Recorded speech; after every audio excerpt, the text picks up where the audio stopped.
मैं एक दिव्य आत्मा हूँ, मैं एक शांति प्रिय आत्मा हूँ। मैं जो जैसा है उसे उसके संस्कारों के साथ प्रेम पूर्वक स्वीकार करती हूँ। परमपिता परमात्मा हर पल हर क्षण मेरे साथ है।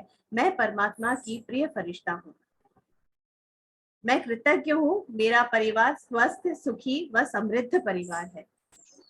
थैंक यू गॉड, अपार सुख के लिए, वैभव के लिए, इन प्यारे रिश्तों के लिए, एमवे बिजनेस के लिए। Thank you, thank you, thank you. अपने हाथों को रब करें और अपने आंखों को। Thank you Asha ji, prayer के द्वारा अच्छे दिन की शुरुआत कराने के लिए। तो आज हम अपनी मीटिंग को स्टार्ट करते हैं। तो आज हम स्टार्ट करने वाले हैं 5th चैप्टर, जो कि है न्यूट्रिशन पाथवे। तो इसमें सबसे पहले जो इंट्रोडक्शन पार्ट है उसके लिए किसने नॉमिनेट किया हुआ है? कोई नॉमिनेशन नहीं आया था, Seema has raised her hand. Okay, तो सीमा जी आप बता रहे हैं इंट्रोडक्शन पार्ट। हेलो। हाँ जी, good morning Shalu ji, good morning everyone. Seema ji most welcome. Please आप बिल्कुल। स्टार्ट। हाँ जी, 4th चैप्टर जो हमने लास्ट कंक्लूड किया था उसमें यही बात की थी कि हम किस तरह से अपनी सेल्स को हेल्दी रख सकते हैं और उसमें 6 पाथवेज किस तरह से हेल्प करेंगे। तो एक एक पाथवे के बारे में डिटेल में हमें बात करनी है। तो यहाँ पे फर्स्ट जो बात की गई है वो न्यूट्रिशन के बारे में बात की गई है और ऑथर अपनी बात जो स्टार्ट कर रहे हैं वो बिल्कुल एक टेस्टिमोनियल के साथ अपनी बात जो है वो स्टार्ट कर रहे हैं, जिसमें उन्होंने एलिजाबेथ के बारे में बताया जो कि एकदम उनको पेनफुल अर्थराइटिस था और एक शोल्डर में बोन लॉस की वजह से बहुत ज्यादा पेन था और हमेशा उनको पेन किलर लेना पड़ रहा था और वो अपना डेली रूटीन का काम पूरा प्रॉपर नहीं कर पा रही थी और अपने जॉब में भी फोकस नहीं कर पा रही थी। तो फिर ढूंढते जैसे ही वो ऑथर के संपर्क में आए तो उन्होंने कुछ ज्यादा नहीं किया ऑथर के अकॉर्डिंग कि उन्होंने उनको फूड को शॉप करना सिखाया, फूड को प्रिपेयर करना सिखाया और सप्लीमेंट का साथ सप्लीमेंट कौन से ले सकते हैं ये सारी चीजें बताई।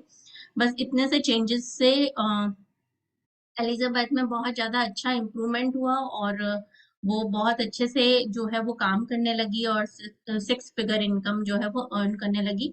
तो यहाँ पे वो बात कर रहे हैं कि देखो फूड का जो रोल है वो अपनी लाइफ में कितना ज्यादा है, क्योंकि हम नहीं समझ पाते कि हमें फूड क्या खरीदना है, किस तरह से उसको बनाना है और कैसे क्या फूड का कॉम्बिनेशन होता है, ये इस सारी चीजों के बारे में इसमें बताया हुआ है ना कि कई बार तो हम उसको चॉइसेस, हमारी फूड की चॉइसेस गलत हो जाती हैं। कई बार हम उसको पकाने में कुकिंग मेथड जो होता है वो हमारा गलत हो जाता है। कई बार फूड का कॉम्बिनेशन गलत हो जाता है ना। यहाँ पे 4 चीजों के बारे में बिग कट बोला हुआ है, जिसमें कि sugar, white floor, hydrogenated oil and milk product आते हैं, जैसे कि कॉफीज वगैरह भी इसमें इंक्लूड की गई है।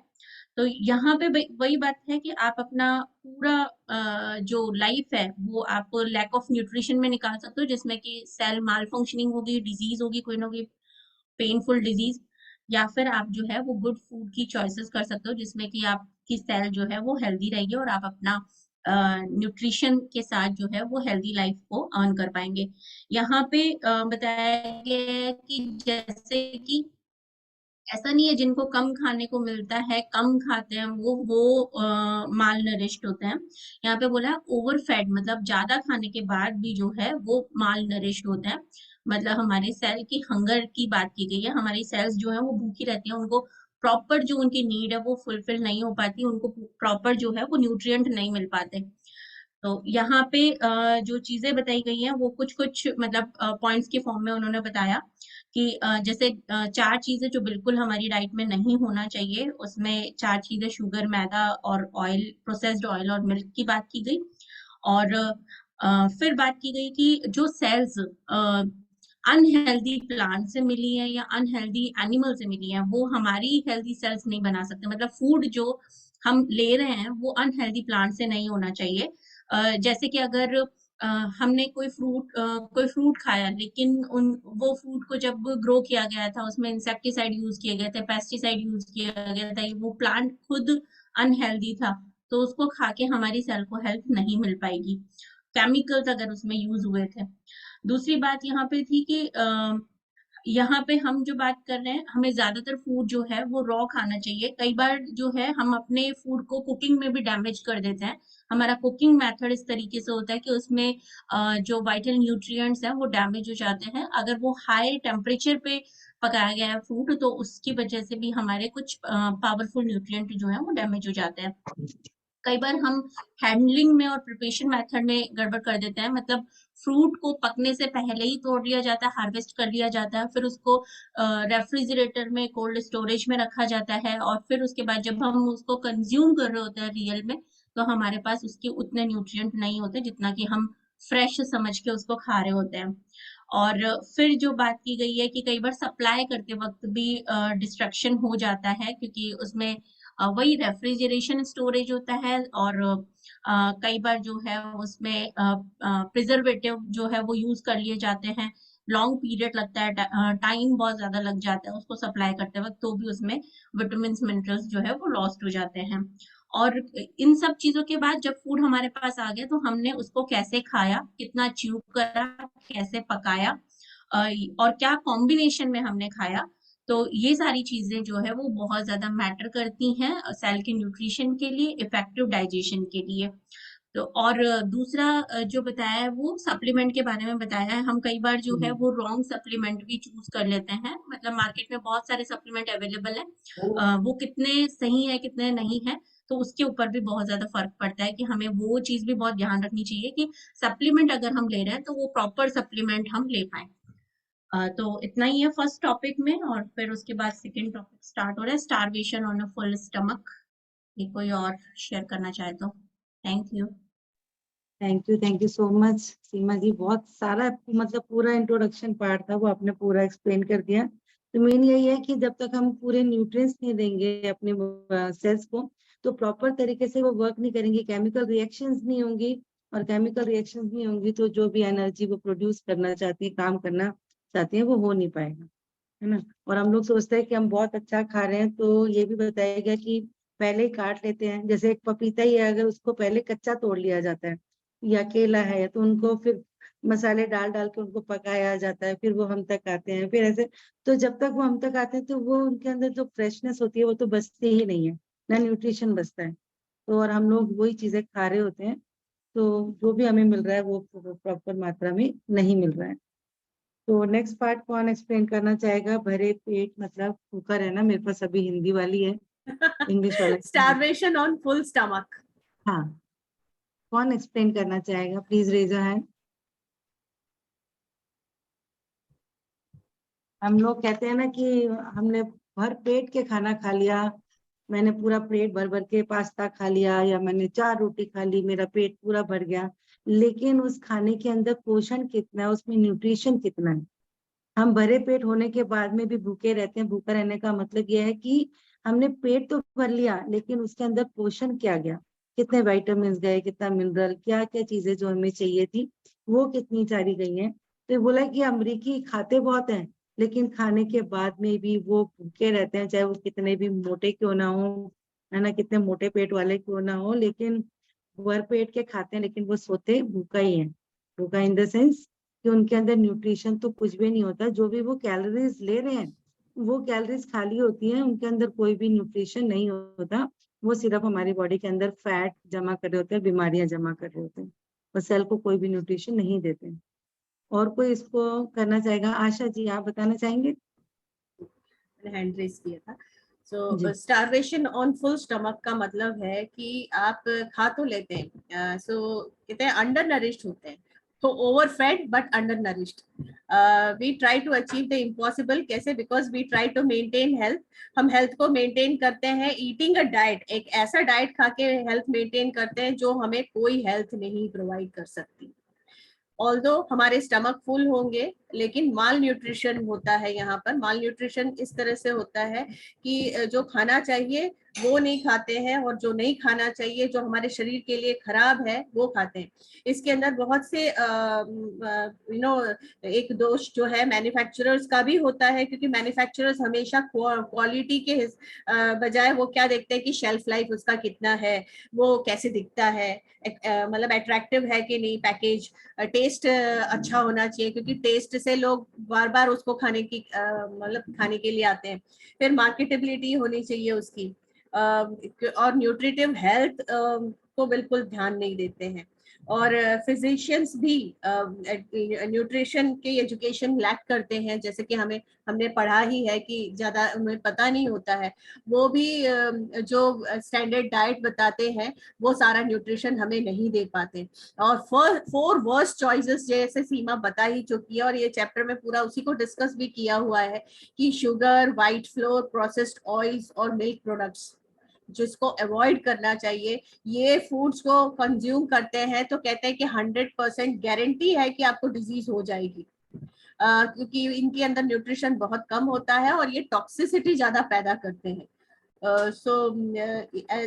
और जैसे हम लोग as highly as we might think of ourselves on a physical level, हम लोग कुछ भी नहीं है, बट एक organised mass of about 75 trillion cells हैं जो कॉन्स्टेंटली न्यूट्रिएंट्स मांग रही हैं। और हम उन्हें क्या देते हैं? शुगर देते हैं, व्हाइट फ्लोर देते हैं, शुगर देते हैं, मैदा देते हैं, ऐसे ऑयल देते हैं जिसके अंदर बहुत सारा ट्रांसफैट होता है, मिल्क प्रोडक्ट्स और फूड्स कंटेनिंग इस तरह के इंग्रेडिएंट्स होते हैं, ये देते हैं हमारे हंग्री सेल्स को। तो एवरी टाइम, हर बार जब हम ऑर्गेनिक फूड और फ्रेश फूड चूज करते हैं, तब जाके हमारा जो स्टार्वेशन वो है वो खत्म होगा। अदरवाइज वही होगा कि हमारे हम भरपेट भी खा लें तब भी हमारे सेल जो है वो स्टार्व्ड है। यहाँ पर पेट नहीं बट सेल्स की बात कर रहे हैं कि जो हमारे सेल्स है वो हमेशा अंडर नरिश्ड ही रहेंगे, माल नरिश्ड रहेंगे। Thank you. Thank you so much Asha ji इसके बारे में एक्सप्लेन करने के लिए। अब जो नेक्स्ट टॉपिक है कि शुगर रिग्स हैवॉक, यानी कि चीनी कहर बरपाती है। एक टॉपिक ही मतलब बहुत है उसको एक्सप्लेन करने के लिए कि चीनी हमारी बॉडी पे क्या क्या खराब असर डाल सकती है। तो कोई करना चाहेगा एक्सप्लेन इसको? Please raise your hand. Neeta दीदी, you most welcome. Good morning Shalu ji, good morning readers. तो ये जो अभी बात हुई बिग फोर की, तो बिग फोर अपने आप में उसमें सबसे पहली बात जो ऑथर ने बताई है शुगर के बारे में। और उन्होंने बताया कि हमारी सोसाइटी में हम लोग बहुत ज्यादा मतलब शुगर खाते हैं और हमें कई बार रियलाइज भी नहीं होता। जैसे मुझे बहुत समय तक लगता था मैं तो आधा चम्मच ही चीनी जो है ना पीती हूँ चाय में, और सुबह और शाम में दो कप पीती हूँ, तो आधा आधा चम्मच ही शायद 2 बार मतलब एक ही चम्मच चीनी पीती हूँ। बट उन्होंने बताया कि इतना ज्यादा शुगर होती है जो प्रोसेस्ड फूड हम खाते हैं, और उसको अवॉइड करना बहुत मुश्किल है। और उन्होंने बताया कि छोटे से अमाउंट में भी अगर अपन शुगर ले रहे हैं तो वो बिल्कुल भी मतलब वो डेट्रीमेंटल ही है, मतलब खराब ही है। और आप जो है अगर 2 टीस्पून शुगर ले रहे हैं, जो कि हमें लगता है कि मतलब बहुत कम है, जैसा मैं भी बताई रही हूँ अभी, तो उससे बहुत ज्यादा हार्मोनल और न्यूट्रिशनल इम्पैक्ट रहता है बहुत लंबे समय तक। और हमारी बॉडी में जो है इंटरनली जो है बहुत सारी चीजें जो है, सॉरी, बायोकेमिकल रिएक्शंस चलती रहती है इसके अंदर। और केओस की बात उन्होंने की है एकदम, जो उत्पाद की बात और जो अभी आप कर रहे थे सर कहर की बात। तो वो बोल रहे थे कि बॉडी जो है जैसे हम शुगर लेते हैं तो अपने बैलेंस को रिस्टोर करने के लिए मतलब कोशिश करती रहती है, बट सक्सेसफुल नहीं होती, क्योंकि हम लोग सुबह दिन में शाम में हर समय जो है कभी प्रोसेस फूड खा रहे होते हैं, कभी कुछ खा रहे होते हैं, उसमें शुगर का जो कंटेंट बहुत हाई होता है। और जो इनके जो हार्वी डायमंड है, उन्होंने कहा है कि ये एक डेडली वायलेंट पॉइजन है। तो ये अपने आप में मतलब इसको पढ़ के मुझे फिर एकदम ऐसे बहुत ज्यादा झटका लगा। मैंने कहा इतना तो हम नहीं मानते, बट हाँ, इन्होंने बताया है कि जब हम ह्यूमन इवोल्यूशन के बारे में बताया कि जब ह्यूमन इवोल्यूशन हुआ तब शुगर इतनी ज्यादा यूज नहीं होती थी। जनरली जो हमारे जो एंसेस्टर्स थे वो ये फ्रूट्स वगैरह खाकर ही जो है जो शुगर की पूर्ति, नेचुरल शुगर की बात कर रहे थे। तो यहाँ पे इन्होंने बताया कि 1750 में तो बहुत ज्यादा एक्सपेंसिव हुआ करती थी शुगर, और 1900 में भी अगर अपन देखें तो 10 pound sugar per year use होती थी। बट अभी अगर अपन देखें तो एक एवरेज अमेरिकन की बात उन्होंने की है, बट इंडियंस भी उनसे थोड़ा आगे ही होंगे मुझे लगता है। 160 पाउंड ऑफ शुगर जो है पर ईयर यूज करते हैं। और उन्होंने बताया कि अपनी कैलोरीज जो हम लेते हैं उसका 1/4 जो है हम लोग शुगर से लेते हैं। और बच्चों के बारे में बताया कि हाफ ऑफ देयर कैलोरीज जो है वो शुगर से लेते हैं। तो आप खुद ही सोचिए कि हम अपने बच्चों को जाने अनजाने, शायद हमें आइडिया तो है बट हमें ऐसा मतलब जैसा ऑथर ने लिखा है उतना आइडिया तो खैर मुझे नहीं लगता हमारे बीच में से बहुत ज्यादा लोगों को होगा। तो हम अपने बच्चों को भी जो है जो उनकी कैलोरीज में से आधी कैलोरी शुगर से दे रहे हैं। और एक बात उन्होंने बताया कि एम्प्टी कैलोरीज की बात जैसे अभी थोड़ी देर पहले सब लोग बता रहे हैं, तो उन्होंने बताया कि शुगर जो है वो एंटी न्यूट्रिएंट है। यानी कि जब हम शुगर लेते हैं तो हमारे जो न्यूट्रिएंट्स है वो ड्रेन और हो जाते हैं, मतलब ऐसा वो मतलब बैलेंस बिगड़ जाता है हार्मोनल और वो इनके अलावा, क्योंकि ये जो है जो न्यूट्रिएंट्स हमने खा रखे हैं उनको भी ड्रेन कर देता है हमारी बॉडी में से। और उन्होंने बताया कि डायबिटीज और टूथ डिके तो होता ही है, क्योंकि वो तो सिंपल सा हमें दिखता ही है कि मतलब सिंपल सा कोई भी समझ सकता है कि शुगर खाने से, ज्यादा शुगर इंटेक से जो है डायबिटीज शुगर का चैलेंज होगा। बट उन्होंने बताया कि हार्ट डिजीज, ऑस्टियोपोरोसिस और इम्यून डिसफंक्शन यानी कि आपकी इम्यूनिटी जो है उसके ऊपर भी जो है बहुत खराब इम्पैक्ट होता है अगर अपन शुगर कंज्यूम करते हैं।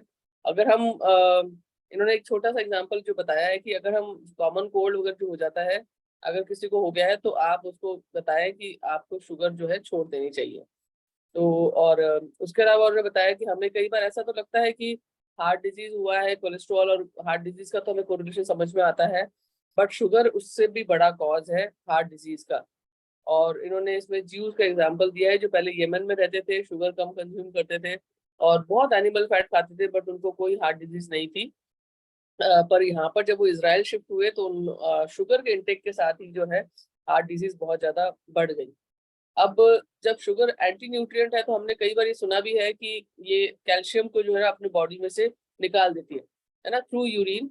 और जब कैल्शियम को निकाल देती है तो क्या होता है कि क्योंकि हम कई बार जैसे बात भी करते हैं कि हमारे ब्लड में जैसे ही कैल्शियम कम होता है तो ब्लड जो है कैल्शियम को बोन्स में से लेना शुरू कर देता है, दस लीडिंग टू ऑस्टियोपोरोसिस। तो उससे ऑस्टियोपोरोसिस का प्रॉब्लम हो जाता है, हमारी हड्डियां कमजोर होने लग जाती है, हड्डियों में मतलब छेद होने लग जाते हैं।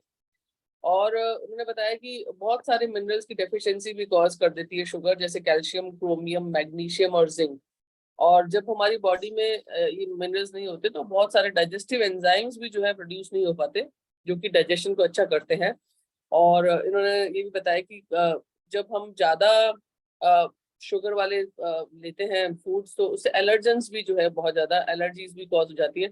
और उन्होंने पहले जो अपने चैप्टर में बताया था कि जब अगर आपको एलर्जी है तो वो बहुत ज्यादा आपको प्रॉब्लम मतलब क्रिएट करती है। ऐसा नहीं होगा कि छोटी मोटी एलर्जी का परमाने कर रही है तो ऐसे हो जाती है कभी कभी ना, वो भी इम्यून सिस्टम पे बहुत ज्यादा एक वो काम करती है।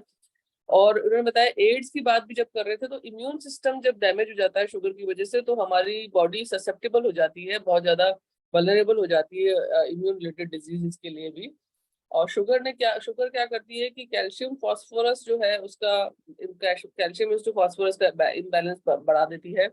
तो उससे कई बार क्या होता है कि बॉडी जो है जो प्रोटीन एमिनो एसिड्स के बने हुए हैं, तो जब हम प्रोटीन लेते हैं तो एमिनो एसिड्स में ब्रेक हो जाते हैं, वो उनको उस ब्रेक डाउन को भी जो है वो कर नहीं पाती है। और टूथ डिके तो सबको समझ में आता है कि शुगर की वजह से ही होता है। उन्होंने बताया कि शुगर जो है खुद मतलब इतनी ज्यादा खराब है कि उसको ये भी बोला है कि ये एक डेंजरस पार्टनर है ना। और उन्होंने कहा है कि हम लोग कई बार सुनते भी है कि आपको शुगर को प्रोटीन के साथ जो है लेना अवॉइड करना चाहिए। यानी कि अगर अपन खाना अच्छा खा लिया तो उसके बाद हमें एक मीठा खाने की, जो एक स्वीट डेजर्ट खाने की, और ये जो बहुत परंपरा है डेजर्ट खाना जरूरी है, तो वो हमें नहीं लेना चाहिए। इसके अलावा उन्होंने ये बताया है कि AGE ये एडवांस डाइकेशन एंड प्रोडक्ट्स होते हैं, ये मतलब बहुत सारी साइंस की टर्म्स है, बट उन्होंने इतना अमेजिंगली इसको बताया इतना इजी करके कि ये रिएक्ट करती हैं और डैमेजिंग कंपाउंड्स जो कि AGEs कहलाते हैं उनको बनाती है। अगर शुगर और प्रोटीन को एक साथ हमने बनाया, जैसे कि हम लोग बेकिंग करते हैं जिसमें एग होता है, शुगर होता है, तो या जो केक्स वगैरह की बात अगर अपन करें जो एग वाले होते हैं, तो उससे हार्ट डिजीज, ब्लड प्रेशर, कैटरेक्ट्स और आर्थराइटिस ये सारी प्रॉब्लम्स होने का जो है खतरा रहता है। और ये मैंने बताया कि इम्बैलेंस हो जाता है इसमें विटामिन, मिनरल्स, हार्मोन्स का बॉडी में, ह्यूमन बॉडी में, क्योंकि अगर अपन रिफाइंड शुगर खाते हैं तो बॉडी जो है बार बार अपने आप को, जब वाइटल न्यूट्रिएंट्स डिप्लीट हो जाते हैं डाइट में से, तो हमें अपने शुगर को जितना ज्यादा हो सके कट कर देना चाहिए। और जिन बच्चों की आधी कैलोरीज जो है शुगर से आती है, उसके बारे में बताया कि उनको फ्यूचर में diabetes, osteoporosis, cancer, arthritis, heart disease जैसी जो है डिजीज होने का खतरा है। और लास्टली ऑथर ने कहा है कि eating sugar is death by instalment, तो लेट्स अवॉइड दैट। और एक हफ्ते का हम चैलेंज भी ले सकते हैं कि zero sugar, zero processed food पर रहेंगे। Thank you so much Shalu ji. Thank you दी, बहुत अच्छे से पूरा टॉपिक है ना आपने एक्सप्लेन किया। अब एक बात बताओ, जैसे हम लोग खीर खाते हैं ना बड़े शौक से, खीर खा रहे हैं, आइसक्रीम खा रहे हैं, तो दूध में प्रोटीन ही होता है मैक्सिमम, तो वो भी नहीं खाना चाहिए ना लोगों को, वो भी अवॉइड करना चाहिए। दूध का मतलब प्रोटीन ही हुआ, तो वो वो भी सिर्फ नहीं खाना चाहिए। एम्प्टी कैलोरीज है, टेस्ट के लिए हाँ, खाना चाहिए, लेकिन पोषण के लिए तो बिल्कुल नहीं, पोषण के लिए क्योंकि नहीं खाना चाहिए। यही जो शालू अगर जी अभी इंसान डिस्कस भी करेंगे, बहुत ही अभी अच्छा आगे मिल्क बात के बारे में करोगे जो बहुत बताया है। सही हाँ अभी आगे पता चलेगा मिल्क भी लेना चाहिए, शुगर भी लेना चाहिए, चावल भी लेना चाहिए, वो भी बनाए, तो इसलिए खीर बिल्कुल अवॉइड कर सकते हैं। ये थैंक यू। देखना पड़ेगा क्या खाएं। ओके, तो नेक्स्ट टॉपिक है हमारा वाइट फ्लावर, सफेद आटा। तो सबको पता ही है कि जो गेहूं है वो भी, उसमें भी शुगर होती ही है। और अभी भी बोला गया है कि white flower, sugar, hydrogenated oils और थोड़ा फोर्थ इज मिल्क प्रोडक्ट्स, तो ये चारों को ही अपने को अवॉइड करना। तो इसमें सेकंड आ गया अभी वाइट फ्लावर। तो वाइट फ्लावर के बारे में कौन एक्सप्लेन करना चाहेगा? मैं एक्सप्लेन करूंगी Shalu ji. Good morning everyone. तो यहाँ हमको पर जैसे अभी मतलब बोलो। नीता जी ने शुगर के बारे में बताया, तो यहाँ व्हाइट फ्लावर मतलब मैदे के बारे में बताया गया है कि क्विक, इनएक्सपेंसिव एंड डिस्ट्रैक्टिव, मतलब इससे चीजें बनाना, जल्दी बना सकते हैं हम कोई भी चीज, और सस्ता होता है, लेकिन हमारे मतलब हेल्थ के लिए बहुत ज्यादा डेंजरस होता है। तो यहाँ पर आजकल जैसे जो हम बहुत सारी चीजें खा रहे हैं, जैसे पास्ता वगैरह, मतलब पास्ता हो गया, और बहुत सारी जैसे पिज्जा हो गया, या फिर कुक मतलब बेक्ड मतलब सारी प्रोडक्ट्स हो गए, तो जो भी खा रहे हैं वो मैदे से बनी हुई होती हैं, मतलब व्हाइट फ्लावर से बनी हुई होती हैं, जो हमारी हेल्थ के लिए बहुत ज्यादा डेंजरस होता है। वैसे तो बताया है यहाँ पर राइटर ने कि व्हीट से ही बना हुआ होता है, सबको पता है कि व्हीट ग्रेन से ही बना हुआ होता है, लेकिन इसको बहुत ज्यादा मतलब प्रोसेस किया जाता है इस चीज को, और प्रोसेस करके, हाईली प्रोसेस करके इसको बनाया जाता है बिल्कुल फाइन। तो उसमें क्या है, जो न्यूट्रिशनल वैल्यू है वो बहुत ही कम, मतलब बहुत ही कम हो जाती है, बहुत ही कम हो जाती है इसके, और इसके जो मतलब जो इफेक्ट है वो बहुत ज्यादा होते हैं, जैसे टॉक्सिक हो जाता है ये, एंटी न्यूट्रिएंट्स हो जाता है, मतलब जैसे अभी नीता जी ने बताया कि अदर न्यूट्रिएंट्स के एब्जॉर्प्शन में भी मतलब ये इंटरफेयर करता है। तो यहाँ पर फिर भी मतलब यहाँ पर राइटर ने बताया कि इतने सारे इसके साइड इफेक्ट हैं, लेकिन अमेरिकन है जो पर ईयर है ना 200 पाउंड्स मतलब जो व्हाइट फ्लोर यूज करते हैं, क्योंकि अदर कंट्रीज में आपने देखा होगा ब्रेड, पिज्जा, पास्ता वगैरह वहीं की मतलब देन है हमारे, उसको वेस्ट उसकी कंट्री वहीं की, तो हमारे यहाँ पहले नहीं खाते थे, लेकिन वहीं से ये चीज आई है, तो वहां पर बहुत ज्यादा यूज किया जाता है ये वाली चीज।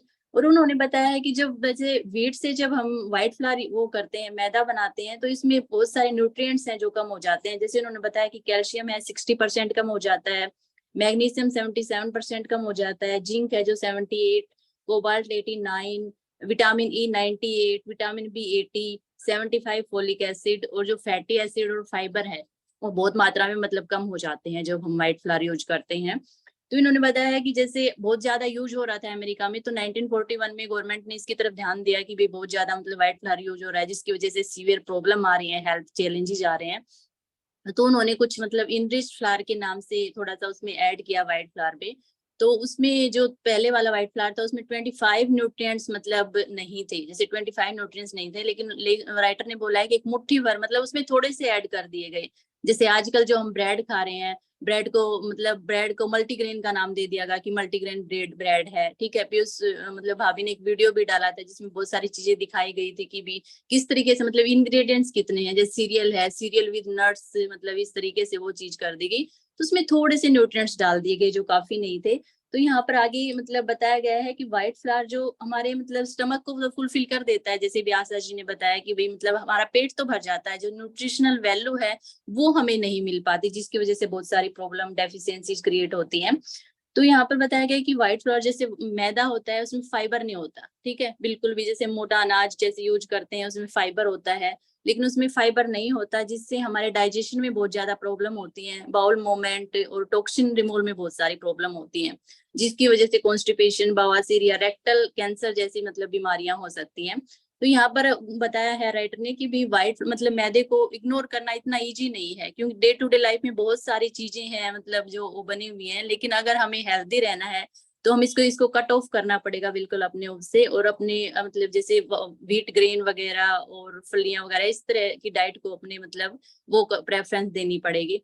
उन्होंने बोला है कि जब मतलब इसको बनाया गया था तब माइंड में ये वाली चीज नहीं थी, ठीक है। जब इसको बनाया गया तो ये था कि भाई मतलब ये क्विक था, इजी था, जैसे अकेले मतलब रहते हैं लोग, कभी कभार उनको जरूरत पड़ जाती है चीजों की बनाने की कि भी मतलब वो लगा हुआ है, तो उस टाइम पे डेफिशिएंसी हमारे माइंड में नहीं थी इसके बारे में, न्यूट्रिशनल जो डेफिशिएंसी थी। लेकिन आजकल जो यूज हो रहा है इसका मतलब एक बड़ी थ्रेट बन गई है। आजकल हम मतलब ये नहीं कि महीने 2 महीने में इसको यूज कर रहे हैं, हम डेली बेसिस पर और दिन में कई कई बार इस चीजों को यूज कर रहे हैं, जो बहुत सारे मतलब डिजीज का रीजन बन रहा है। तो यहाँ पर मतलब यहाँ पर है कि मल्टीग्रेन जो, और एक आजकल जो है मतलब पफ्ड ग्रेन का भी जैसे फैशन चला हुआ है, हमने देखा है कि भाई मतलब सेकते हैं जैसे उसको ना, जैसे व्हीट को या फिर बाजरा वगैरह होता है, इन चीजों को ना सेक कर खाते, पफ करके खाते हैं। तो उन्होंने बोला है कि ये वाली चीज भी मतलब अच्छी नहीं है, ठीक है, ये बहुत ही ज्यादा टॉक्सिक है। और उन्होंने बताया कि कॉर्न के मामले में जो होता है उसमें ये लागू नहीं होता, पॉपकॉर्न जो होते हैं उसको आप कर सकते हो, लेकिन इसको जैसे व्हीट वगैरह को अगर आप मतलब हीट और हाई प्रेशर पर जब आप उसको करते हो तो इसमें क्या होता है, एक मॉलिक्यूलर स्ट्रक्चर होता है प्रोटीन का जो मतलब चेंज हो जाता है। ये एक साइंटिफिक लाइन है, मैं इसके बारे में समझना भी चाहूंगी, थोड़ा मेरे को समझ में नहीं आया। वो चेंज होता है, इसको बहुत ज्यादा मतलब टॉक्सिक बना देता है, और इतना टॉक्सिक बना देता है कि इससे आप मर भी सकते हो।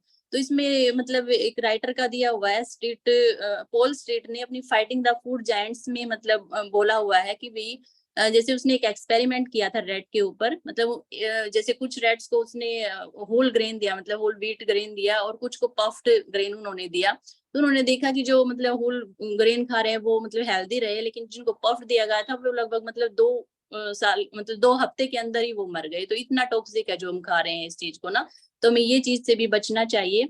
और वहां पर आगे दिया हुआ है उन्होंने कि जैसे हम मतलब खाने और पकाने का एक वो होता है, तो जो मतलब अपना व्हीट ग्रेन है उसको क्या करना है, हमें पानी के साथ में पकाना है, ठीक है ना। जब हम उसको बनाते हैं तो उसमें पानी की मात्रा काफी अच्छी होनी चाहिए, और हमें मतलब इन चीजों को जैसे मैदे के स्थान पर हमें होल व्हीट ग्रेन, बार्ले और साबुत अनाज को हमें मतलब स्थान देना चाहिए, क्योंकि अभी न्यूट्रीलाइट का जो अभियान चलाया हुआ था पीछे, तो उसमें भी मोटे अनाज के बारे में काफी मतलब समझाया गया था।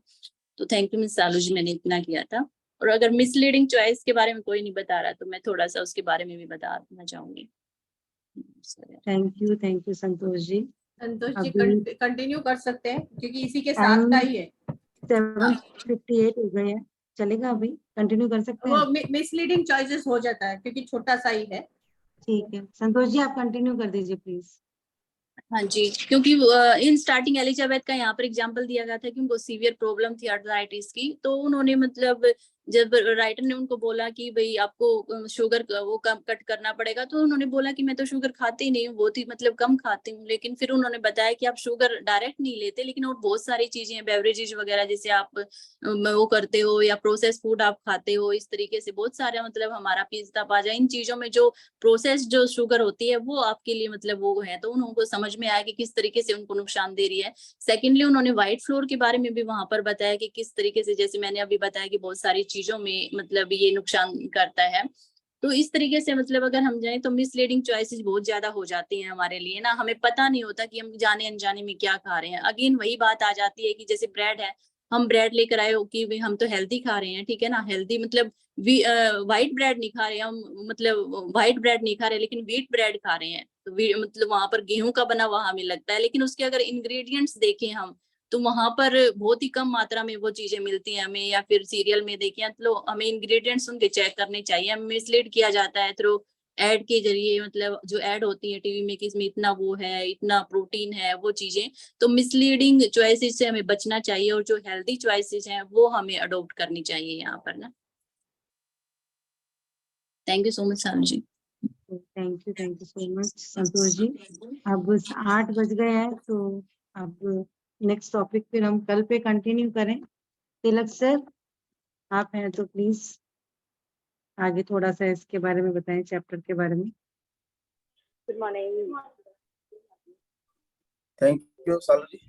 सभी को नमस्कार, good morning.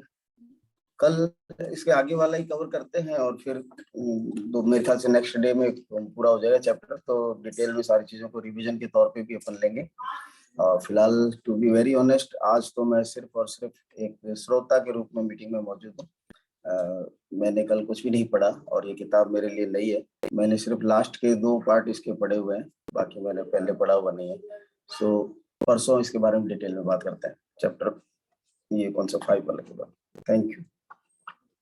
Thank you sir. तो अब हम अपने डायमंड सर को बुलाना चाहूंगी। विवेक सर। Good morning everyone. सबसे Good पहले morning. ज्यादा अच्छा लग रहा है, वैसे किताब जो है बहुत क्रांतिकारी है। अभी आपने कई सारे माइंडसेट्स को एकदम हिला के रखती है। बचपन से हम लोगों ने बहुत सुना है कि देखो वाइट चीजें अच्छी नहीं होती, एमए में आने के बाद में भी सुना, और सुना कि हाँ वेस्टर्न लोग जो है वो दूध को भी खराब कहते हैं, जबकि दूध तो हम कहते हैं कि माँ का दूध पिया है तो आजा, है ना। दूध के बारे में तो है ना इतना ज्यादा बढ़िया बोलते हैं। दूध को तो हम बोलते हैं कि कंप्लीट फूड है, एक संपूर्ण आहार है। लेकिन कल मैंने और अमृता ने पढ़ा तो दूध के बारे में अभी कल अपन पढ़ेंगे, है ना। तो आपको लगेगा यार ये कितनी कितनी कितनी ज्यादा खराब चीज है जिसको अपन इतना सही समझ रहे थे। पूरे बहुत सारे एग्जांपल्स के साथ बताया है ना, कैसे कैसे क्या क्या चीज हो।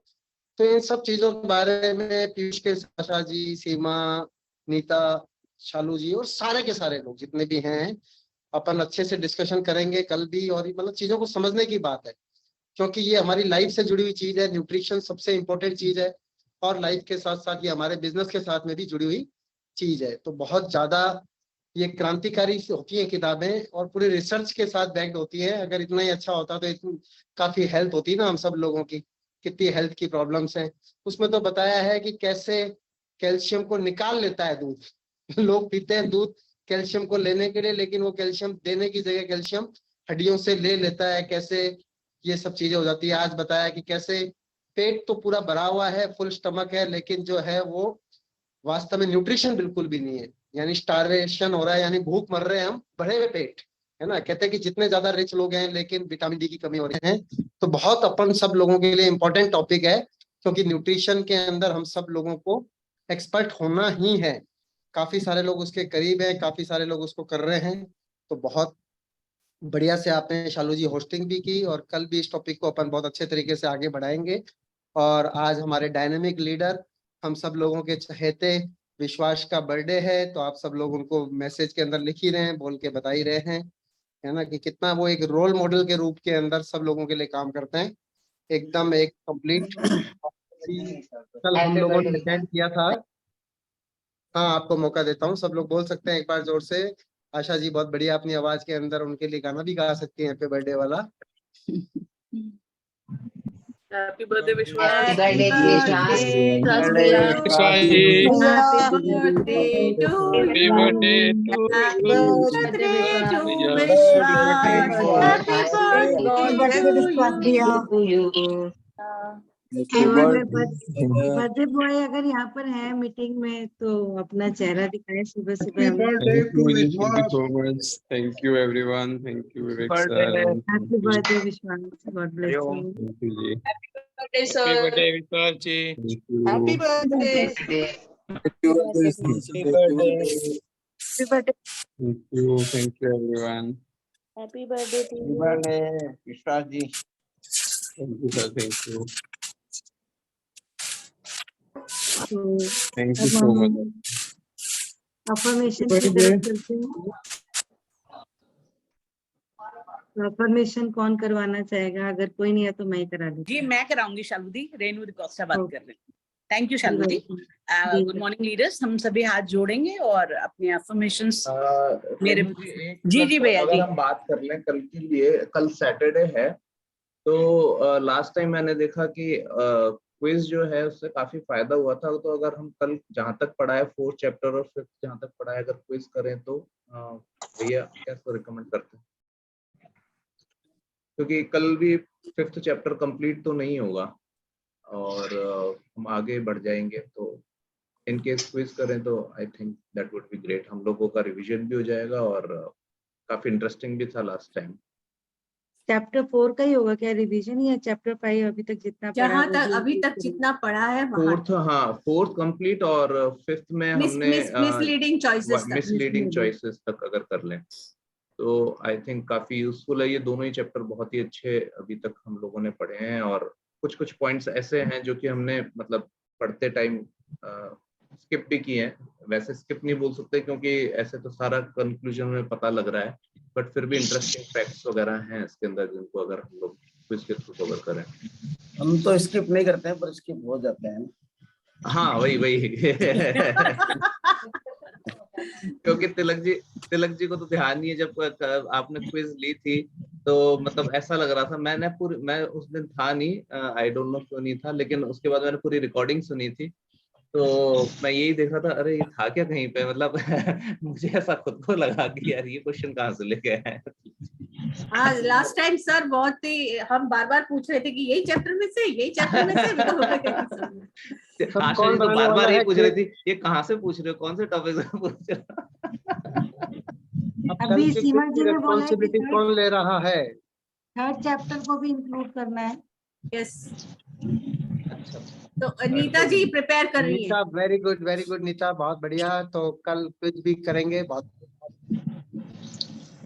तो 2 चैप्टर्स हो गए, 2 चैप्टर नहीं कंप्लीट। 3, 4 एंड 5th वाला आधा भी नहीं, मतलब वैसे वो तिलक जी बनाए तो बहुत अच्छा है क्योंकि तिलक जी बहुत ज्यादा रीडिंग बिटवीन द लाइंस करते हैं, बट मैं भी करूंगी। नहीं कोई दिक्कत नहीं है, नीता भी बहुत अच्छा करेंगी।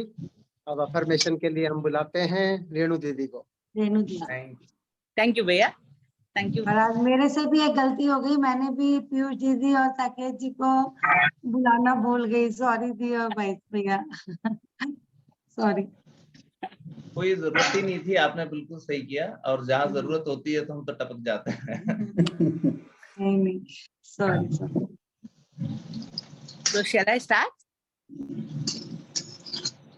हम सभी हाथ जोड़ेंगे और मेरे पीछे अपने मन ही मन दोहराएं अफर्मेशंस को। मैं जीतती हूँ क्योंकि मैं जीतने के लिए पैदा हुई हूँ। थैंक यू गॉड, मेरी टीम बहुत ही यूनाइटेड, एक्साइटेड और पावरफुल टीम है। थैंक यू गॉड, मेरी टीम और मैं एमवे का इतिहास लिख रहे हैं। थैंक यू गॉड, मैं और मेरी टीम रोजाना डीटीएम करते हैं, प्लान दिखाते हैं और इस तरह से अपने नेटवर्क को तेजी से आगे बढ़ा रहे हैं। थैंक यू गॉड, मैं और मेरी टीम बहुत आसानी से हर माह 600 प्लस पीवी का पर्सनल रिटेल करते हैं। थैंक यू गॉड, मैं और मेरी टीम सभी जरूरी मीटिंग्स का हिस्सा बनते हैं, बुक रीडिंग क्लब का पार्ट हैं और इस तरह से प्रभावशाली लीडर बन पा रहे हैं।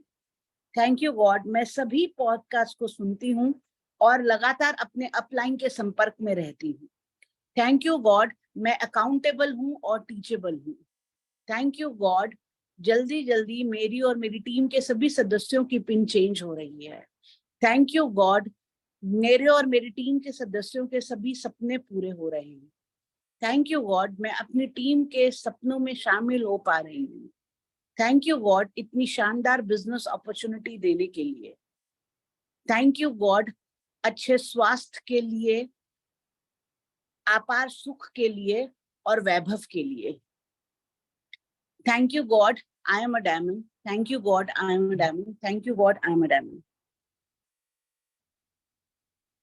हम सभी हाथ रब कर सकते हैं, अपने शरीर पे लगा सकते हैं, अपने इष्ट देव को धन्यवाद करें यहाँ पर।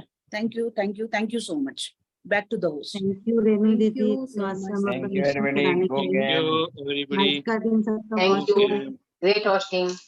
Good Diamond. Great hosting. Great hosting, Didi. Thank you the, thank you. And again, happy birthday, Vishwas ji.